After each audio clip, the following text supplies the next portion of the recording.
Hi, I'm Ollie, and in this Politics Explained video, I'm going to go through everything you need to know about polarity and the current world order in A Level Politics. I'm going to start by having a look at the parts of the specification this video covers, before having a look at some key 12 markers and 30 markers you get asked on this topic in the exam.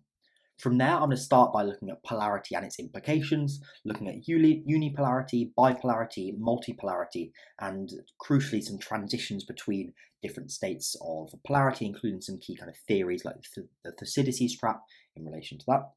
I'm then going to look at the changing nature of the world order since 2000, looking at a number of developments: the rise of China, the resurgence of Russia, increased cooperation and alignment between Russia, China and Iran, and in part North Korea as well, the emergence of other powers with regional influence, and the rise of populism in the United States and Western democracies.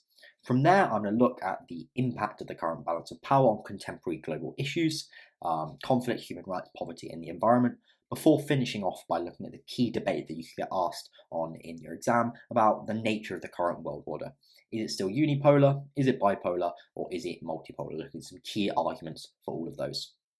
The notes you can see on your screen are part of an updated textbook on the global politics section of the Edexcel A Level Politics specification that you can purchase on the Politics Explained website if you're interested, where you can also find loads of other resources to help you in your politics A level, including global politics 12 marker plans and 30 marker plans, essay plans, and updated textbooks covering all of the A Level Politics course, every single different part of it, and a place to sign up for tutoring if you're interested, as well as some live revision webinars we're running before this year's exams.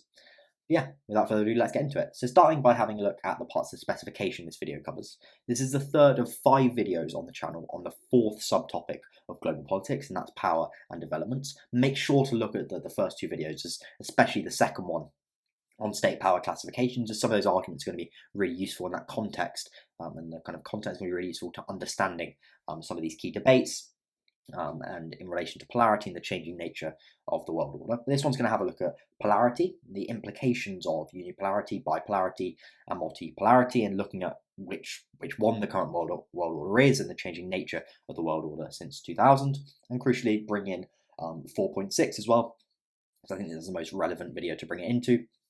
And that's the ways and extent to which the changing actions of states and the nature of the current world order influences conflict, poverty, human rights, and the environment.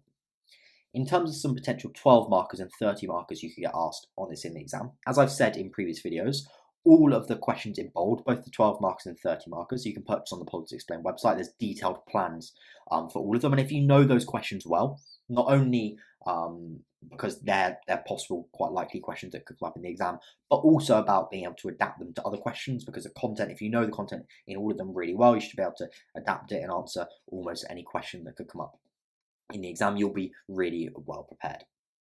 So some key questions that you could use this topic for in the exam. So crucially, you could get the differences between different stages of polarity, so the differences between unipolarity and a multipolar world order. So looking at the significance and implications of those, or unipolar and bipolar world order, for example. You also look at the extent of the changes since 2000, so the differences between the current nature of the world order and the nature of the world order since 2000, for example. Now, a range of other questions, so make sure you know the content well, as it's kind of less easy to predict some of these 12 markers, especially in comparison to the US 12 markers, actually. In terms of some of the 30 markers then, I think you can definitely bring the content here into some of the questions we looked at for the previous one. So is China now a superpower? Really, the arguments about polarity are really important in relation to that. Can the US still claim global hegemonic status? How much has the world order changed since 2000? So evaluate the view that the state system and world order have hardly changed since 2000 could be a question you could get. Is the world order still bipolar? Is it multipolar? I'd put those in bold, as the kind of number of arguments you get are going to be very similar in those 2 previous questions. Is China now a superpower? And can the US no longer claim global hegemonic status? Because if it can't, then it's a bipolar or multipolar world order. So you bring in those arguments are very much in that essay plan. But there's some of the key questions it's worth looking at, and also evaluate the view that the changing nature of the world order has undermined efforts to reduce conflict, poverty, and environmental damage. And that's very much, we're going to look at that section in detail, in particular, here a bit later in the video. But let's start off by having a look at polarity and its implications, looking first at unipolarity or hegemony. So unipolarity refers to a global system where one state holds the majority of power in global politics, both militarily and economically over all other states. In this system, the dominant state, often referred to as the hegemon, has significant influence over global political, economic, and military affairs, with no near-peer competitors challenging its supremacy. And it really has the capacity to shape international norms, rules, and the international order.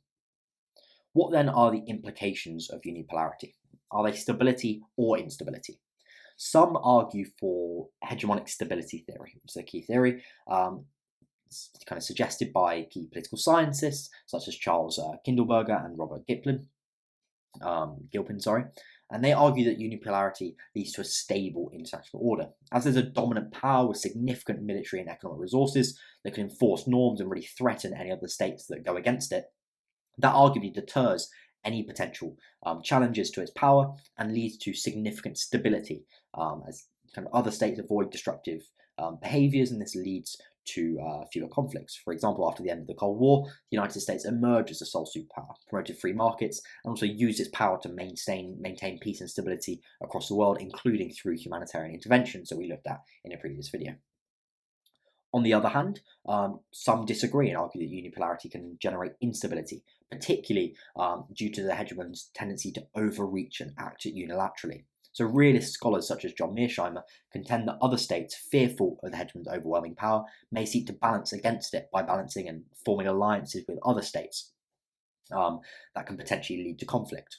Further, I guess more importantly, the hegemon can kind of face overextension, where it can try to impose its will too much across the globe, kind of overestimate the extent of its own power, which can kind of overuse its resources, damage its international reputation, for example. And I think we can look at this, a really useful case study for this, of the United States in the 90s and the 2000s. It's a clear example of a unipolar power. Following the collapse of the Soviet Union, the US emerged as like the real sole global superpower. It dominated economically with a kind of 25% share of global GDP, militarily, as it still does, and it played a key role in kind of establishing the key rules of the liberal international order. During this period, the US engaged in military interventions in Iraq, the Balkans, and led the war on terror in Afghanistan and Iraq in particular. Whilst these actions reinforced US dominance, they also did kind of provoke debates about overreach. So war on terror could be an example where you say that overreach led to global instability. Particularly the Iraq War saw it kind of damage its global reputation and potentially lead countries to trying to form other alliances against the United States, which is potentially in the long term, it could be argued, led to damage to its hegemonic status and a shift to a more bipolar or multipolar world order. The next form of polarity we're going to have a look at is bipolarity, and that refers to an international system where two superpowers dominate, whilst other states align themselves around these two kind of poles. So global affairs is really heavily shaped by a rivalry between these two dominant powers, with each trying to maintain or expand its sphere of influence. In terms of implications, on the one hand, it could be argued that this leads to stability, known as through the kind of balance of power theory, kind of supported by theorists such as Kenneth Waltz, who's a realist. It can be argued that it leads to a stable international system because each superpower has a clear adversary. And the rivalry between the two discourages direct conflict because there's ultimately mutually assured destruction when they have nuclear weapons. They could wipe each other off the earth. They're both so powerful that there's very little incentive for either to actually engage in real military conflict. The kind of simplicity of the system limits potential conflicts, and they kind of control their own respective spheres and sphere of allies to prevent them risking kind of conflict with the other major superpower. During the Cold War, for example, the US and Soviet Union actually avoided direct military confrontation, instead engaging in proxy wars and diplomatic competition.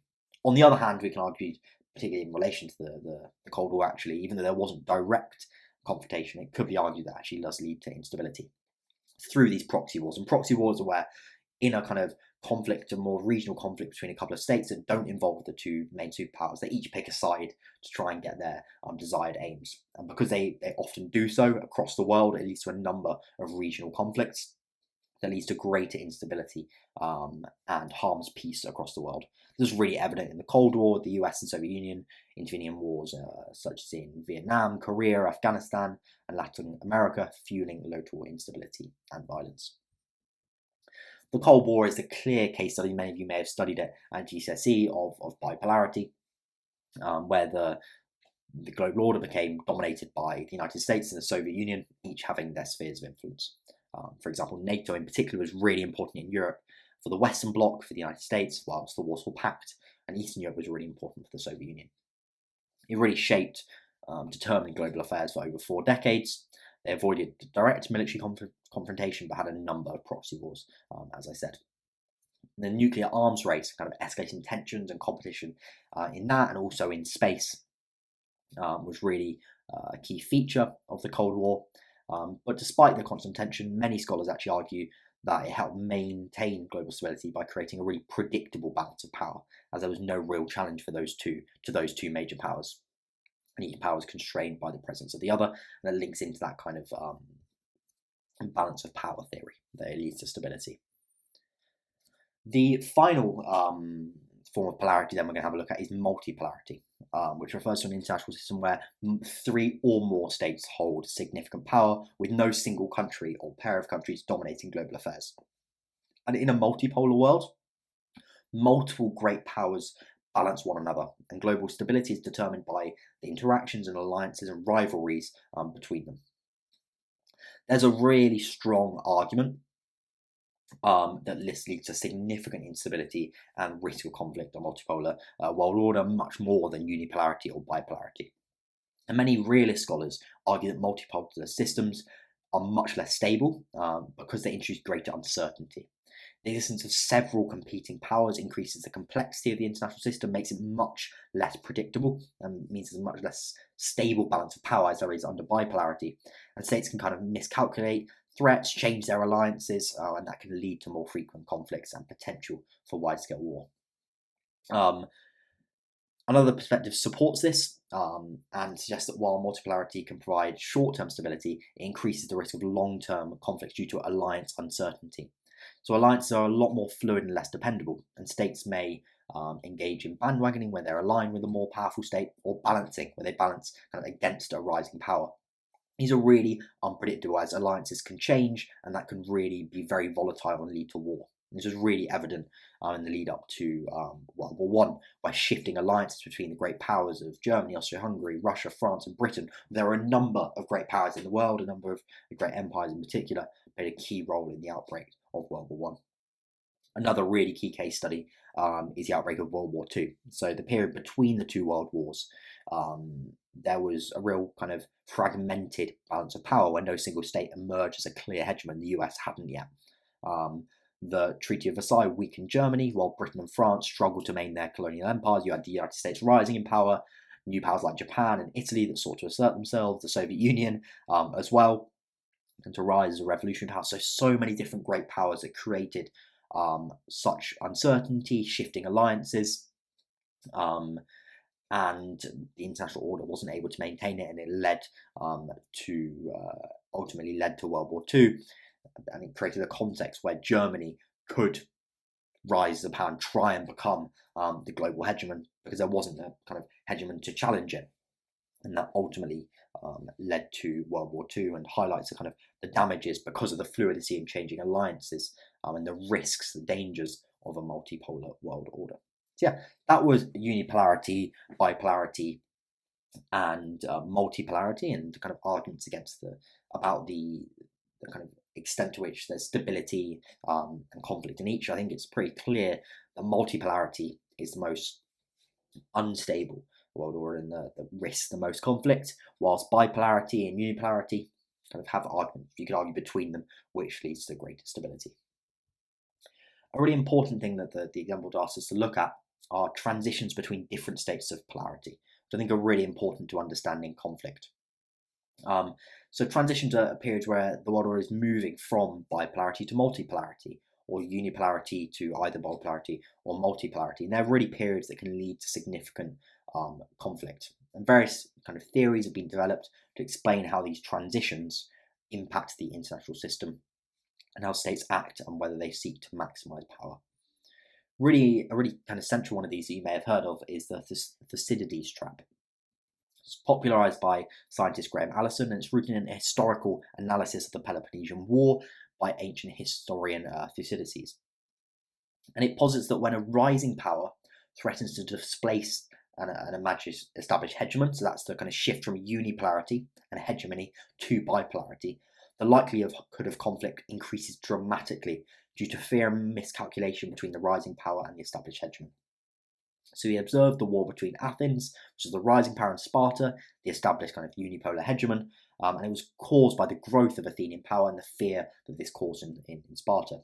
And in modern times, it's often applied to a relationship between China, which is the rising power in the current world order, and the United States, the imagined established hegemon, with the concern that China's rise will lead to heightened tensions and war, as the United States will try to kind of maintain its power and will miscalculate China, and that eventually will lead to greater tensions and potential conflict. Allison noted the conflict wasn't inevitable, so there were some cases where the rising power challenges established power and it didn't lead to conflict, but the majority of the time it did, and it kind of really highlights how transitions in polarity, particularly away from unipolarity, can lead to real tensions. Some key other theories I think it's worth noting, and this is particularly for the A star. I think you can ignore some of these if you're not pushing for the A star or just looking to kind of solidify a B or solidify an A. But some of these can be useful to bring in and just really interesting in relation to international relations anyway. Some other theories. Two of them are realism, one of them is liberalism. So there's kind of two forms of realist perspective on this. So offensive realism argues that states are inherently aggressive and seek to maximize their power in an anarchic international system. So in this view, states are never satisfied with the status quo, constantly striving to dominate the international system to ensure their security. And this would argue that China, as a rising power, will likely really try and grow, displace the United States, and expand its power globally, even if it means risking conflict. So this really suggests offensive realism, supported by John Mearsheimer and others, would suggest that there's a real likelihood of greater conflict with the rise of China. In contrast, defensive realism, associated with other realists such as Kenneth Waltz, argues that states actually don't always try and completely maximize their power and become the global hegemon. They actually seek security rather than domination. It's argued that states are primarily concerned with maintaining the status quo and maintaining their existing position rather than increasing it. And in this view, China's rise may not necessarily lead to conflict if China prioritizes kind of maintaining stability and avoiding actions that kind of threaten its status, if they kind of threaten the United States going to war with it or trying to really diminish its power, for example. There's two forms of realism which argue actually that the transitions in power lead to different levels of potential conflict and influence stability differently. Liberalism kind of has a different perspective and argues that power transitions don't have to result in conflict if states are embedded in strong international institutions and global governance mechanisms. So liberalism really believes in the effectiveness of the international order and intergovernmental institutions. And they argue that institutions like the UN and WTO provide frameworks for cooperation that reduce the likelihood of war, as they can actually channel tensions into dialogue and resolution of disputes rather than countries going to war whenever there's a tension or a disagreement. And that the kind of liberals may argue that the rise of China can be managed peacefully if both China and the US work within the existing international system. And crucially, they also emphasize economic interdependence. So because the US and Chinese economies are so intertwined, though they're increasingly becoming less so as they actually try and decouple as a kind of geopolitical strategy, but they're still hugely intertwined and hugely interdependent on each other. If the economy of one of them collapses, it will have a huge impact on the economy of the other and the global economy as a whole. And it can be argued, liberals argue, that this economic interdependence increases the costs of war because it really will lead to kind of harsh economic consequences for both countries, and this will make war a lot less likely and leads to greater stability. So that was looking at polarity, unipolarity, bipolarity, and multipolarity, and the kind of consequences of the global order, and also the influences of the transitions between them. What we're going to have a look at now is the changing nature of the world order since 2000. So since the turn of the millennium, the global order has undergone significant transformations with the rise of new actors challenging to the United States, and we're going to have a look at a few of these and how the international order has changed. The first of these is the rise of China. Look at the previous video on the YouTube channel on state power classifications for much more detail on this. But effectively is that since 2000, China's economic growth has accelerated with its kind of GDP growing at an average rate of 10%. It's passed Japan to become the world's second largest economy, and it continues to challenge US dominance in various economic spheres. And after laying low geopolitically, which was an intentional strategy kind of up until 2008, especially with the kind of coming to the leadership of President Xi in 2012, China's really now began to assert itself geopolitically and militarily, investing itself more in, and really kind of risen sought to increase its power in other spheres rather than just manufacturing and economic power. So it's used the Belt and Road Initiative to increase its geopolitical power over other countries. Made in China 2025, and sought to increase its power in key economic sectors, and it sought to kind of carve out a sphere of influence in Asia. So the rise of China has been by far the most important change in the world order, become easily the world's second largest economy and the biggest challenger to US power. And it's really, the rise of China has really suggested that there may no longer be unipolarity of the United States. Another significant development has been the resurgence of Russia as a major player. So following the collapse of the Soviet Union, Russia experienced a period of decline. But under Putin, Russia's really reasserted itself militarily and geopolitically, really backed, of course, by its continued strong energy resources in terms of natural gas and oil. It's really reasserted itself militarily in the international order with interventions in Georgia, Ukraine, first in Crimea in 2014, and now a direct invasion of Ukraine in 2022, and Syria. And that demonstrates its willingness to really challenge US and the NATO's influence in Eurasia and the Middle East. Crucially, something that's happened more recently, has become deeper and deeper, is increased cooperation and alignment between Russia, China, Iran. I think we can add, kind of, though they're less strong as a power, but North Korea partly into this, as a real kind of axis that is challenging the United States, kind of Western axis of NATO and its allies. So they've deepened their military and economic cooperation, particularly Russia and China, as seen through joint military exercises and China's tacit support for Russia's war in Ukraine. China's kind of become by far the biggest kind of source of exports for both Russian and Iranian oil now, and have a strong strategic partnership. So not only have their economies become more intertwined, they've also all got quite a clear aim to challenge US power, and they're kind of really working together to do so. And they're really opposed to Western interventionism in Syria, and kind of they've had joint economic ventures that challenge and kind of undermine US sanctions. For example, the US has sanctioned Iranian oil a lot, but Iran can avoid those sanctions by exporting to Russia and China, which it now primarily does. It kind of suggests a shift to a world order that is really challenging US dominance and significantly bolstering China's influence as the key kind of player in that alliance. So yeah, so it's a key change since 2000, where there's now a key kind of axis that's really opposed to US global dominance and is willing to challenge it, and has a lot of power in terms of China's economic might, the energy might of Iran and Russia in particular, and the military might of all of them combined. Crucially, there's been the emergence of other minor powers with regional influence. Obviously, look at the previous video on state power classifications for a bit more detail on this. But India's seen remarkable economic growth, now the fifth largest economy. Turkey's really strengthened its regional role, particularly in the Middle East, been very successful in Syria in particular.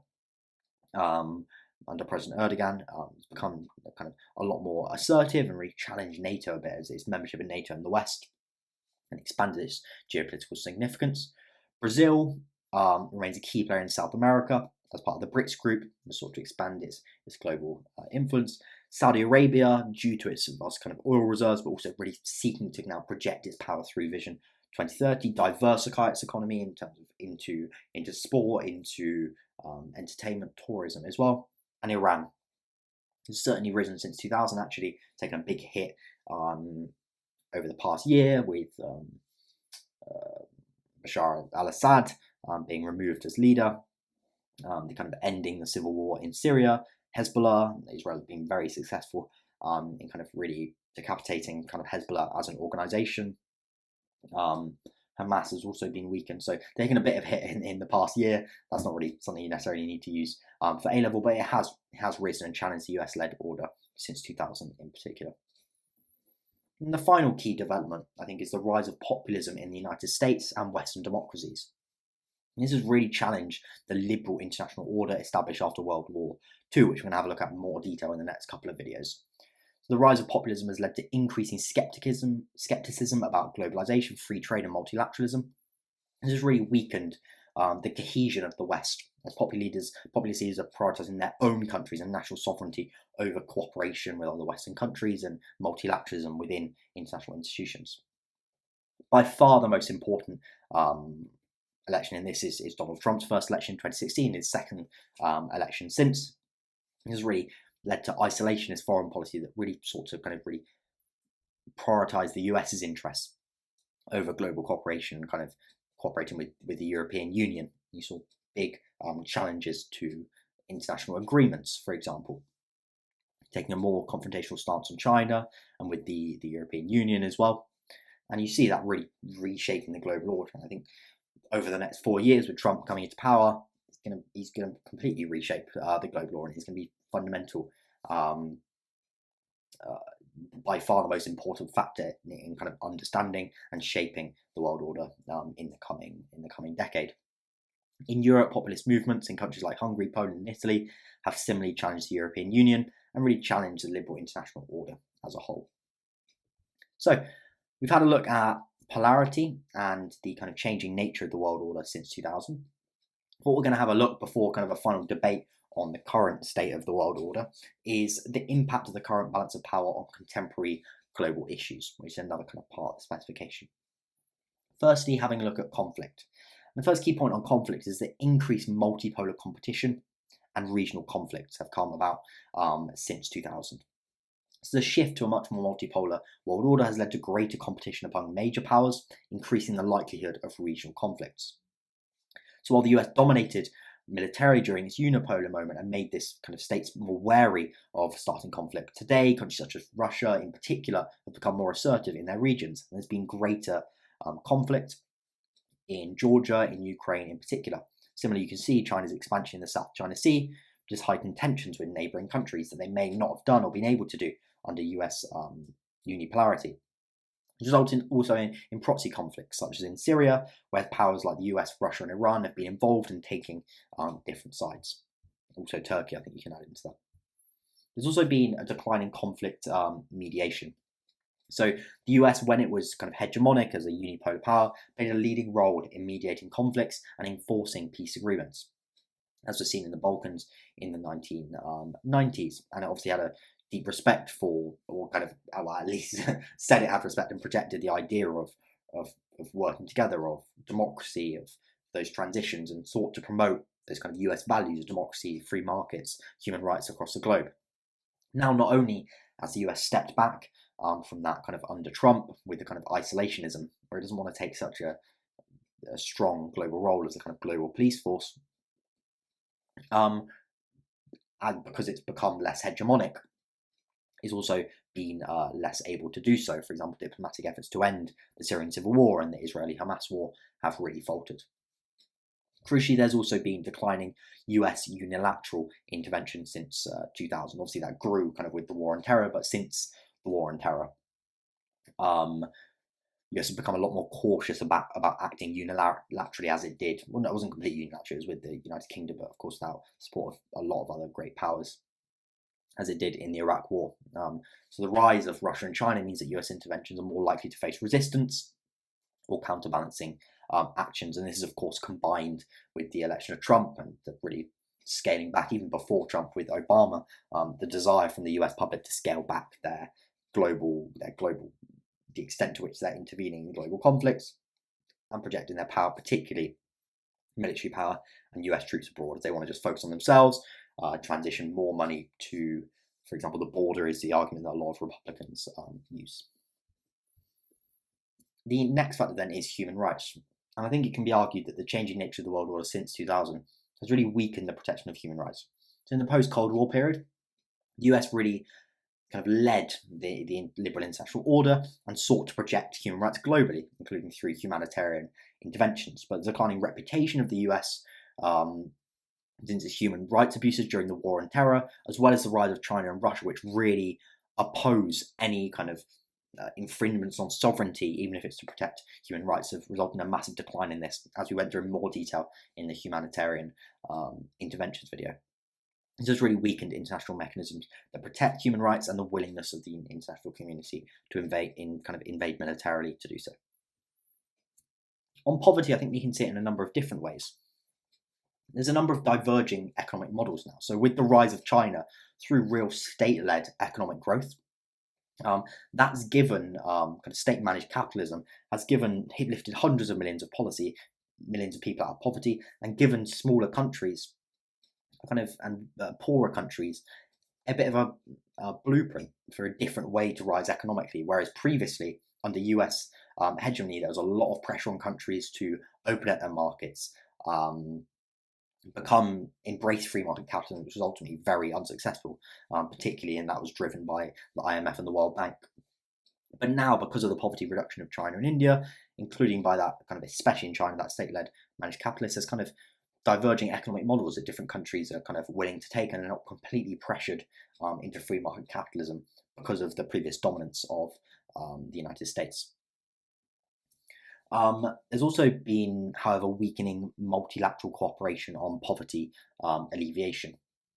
So whilst the kind of state-led capitalist model of China may have helped give some countries a model that may be able to reduce poverty, because of the increasingly kind of competitive international order and increasingly divided international order, there's been less kind of strong, cohesive international efforts to alleviate poverty through, for example, the United Nations.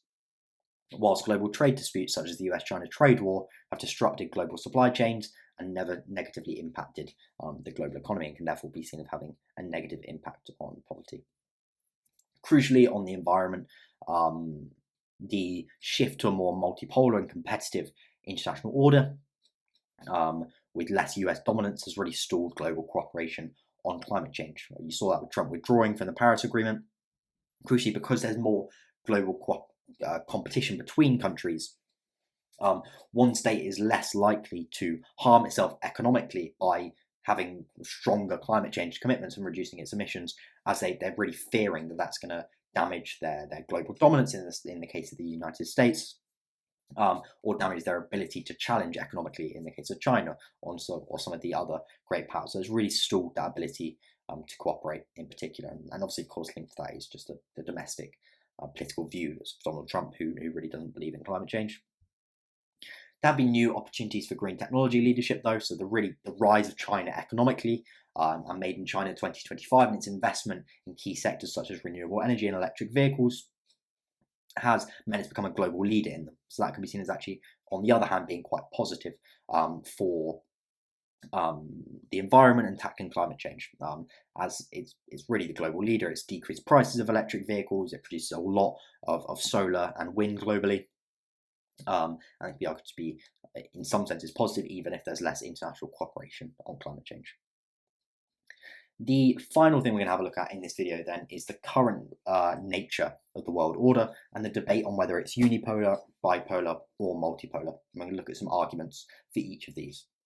So on the one hand, it can be argued that the world order remains unipolar, with the United States remaining the key global hegemon. You can argue that the rise of China has been exaggerated, and the US continues to dominate militarily, economically, and in terms of alliances with great powers.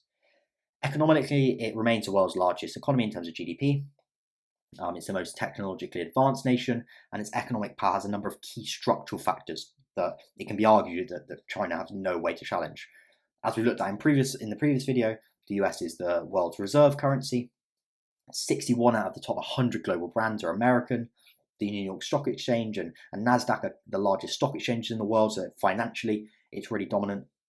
And the US has the best universities and research institutions in the world. So even though China kind of is second in terms of GDP, it can be argued that actually, in terms of, if we look at the whole of the economy in terms of economic power, the US is a lot more dominant. And the only place that China actually challenges in some ways is in manufacturing. Militarily, crucially, the US remains far more powerful than any other military in the world. It dwarfs military spending of any other country, including China. It has 700 military bases across the world. China has only 5, for example. And crucially, the United States has a lot of alliances and structural power in global governance that is far more powerful than China's, and as a result, it can be argued actually China doesn't pose much of a threat at all. It has key alliances with great powers of the United Kingdom, France, and Germany, but also with other rising and great powers, even those closer to China. The US arguably has more influence over them still, in particular India, Japan, Australia, for example. And you see some military alliances in the Indo-Pacific to challenge Chinese power, such as the Quad, which is a cooperation alliance between the US, Japan, India, and Australia, and AUKUS, which is with the Australia and the UK, which are really aimed at kind of countering China's influence in the region. And finally, it can be argued that China's rise has been exaggerated in a number of ways. The size and ability of its military to project power globally is far smaller than that of the United States. It lacks a comprehensive network of allies that's able to challenge the US. It can be argued that the axis of Russia, China, and Iran is far less powerful than the US's allies. It lacks soft power, and its currency is far less powerful than the dollar. It's quite difficult, this one, because you can actually make really powerful arguments for all 3 of these. I'd be interested to see, feel free to leave in the comments which one of them you actually find the most persuasive. On the other hand, you've got the argument that the world is now bipolar and really characterized by a rivalry between the 2 dominant powers, the United States and China, which can be really compared to the Cold War bipolarity. Key to this is the fact that China's economy will soon become the world's largest, and it's really challenging the United States in key sectors.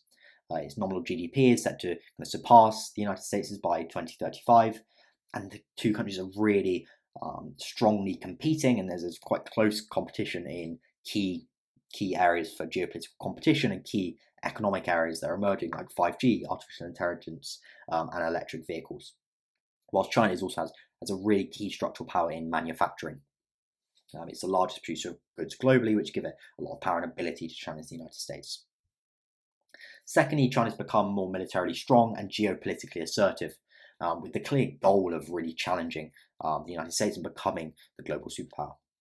It's increased its defence spending significantly, aggressively asserted territorial claims in the South China Sea to try and gain a sphere of influence regionally. And Xi has a clear vision of bringing about the rejuvenation of the Chinese nation, as he calls it, as a global superpower. And you can see that in Made in China 2025 and the Belt and Road Initiative as key strategies to do so. China's also really building alliances to challenge the US-led international order, not only through the Belt and Road, but of course also through cooperation with Russia and Iran, which can be argued it's really dominant in as a power, and that leads it to be bipolarity rather than multipolarity.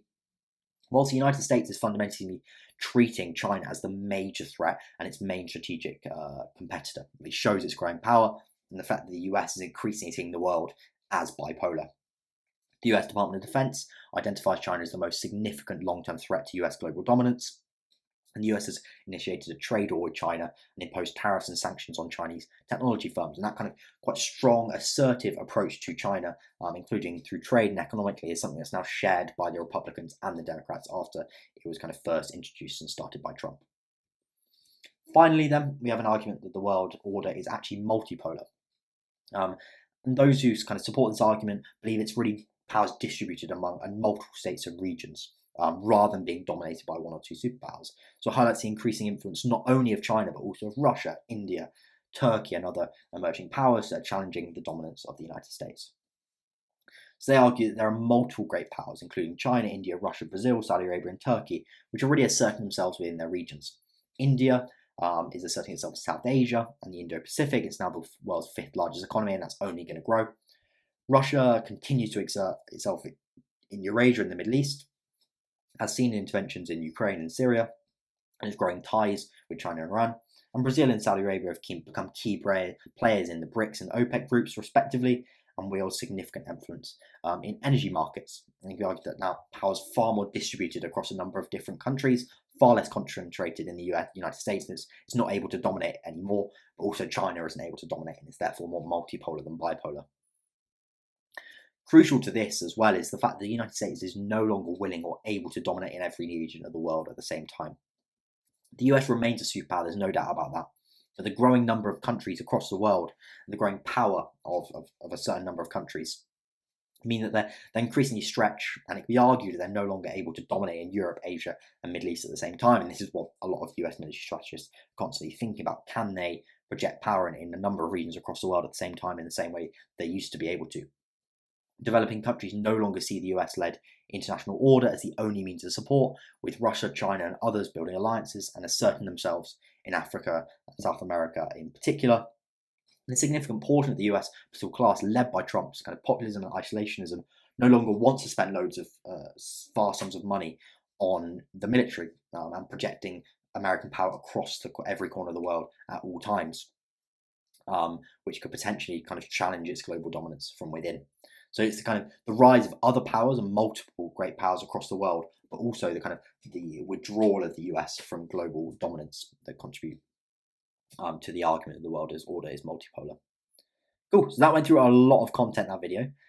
Please let me know if you've got any comments or questions in the comment section below. If I scroll up to some of these 12 markers and 30 markers. So as I said, some of the key 12 markers you get asked, I think, are likely to be the differences between the unipolar and multipolar world order, or unipolar and bipolar, or bipolar and multipolar, looking at their kind of consequences for stability and what they are.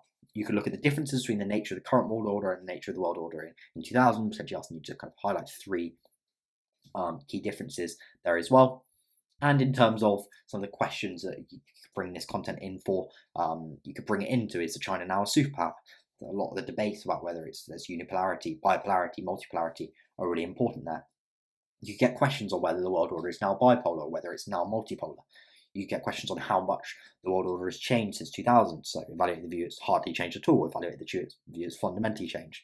A lot of the arguments in here are going to be really important into the arguments about whether the US is still unipolar, the world's still unipolar, and the US can still claim global hegemonic status. Hopefully that video is useful. Let me know if you've got any comments or questions, as I said, in the comment section below, and I'll see you in the next video.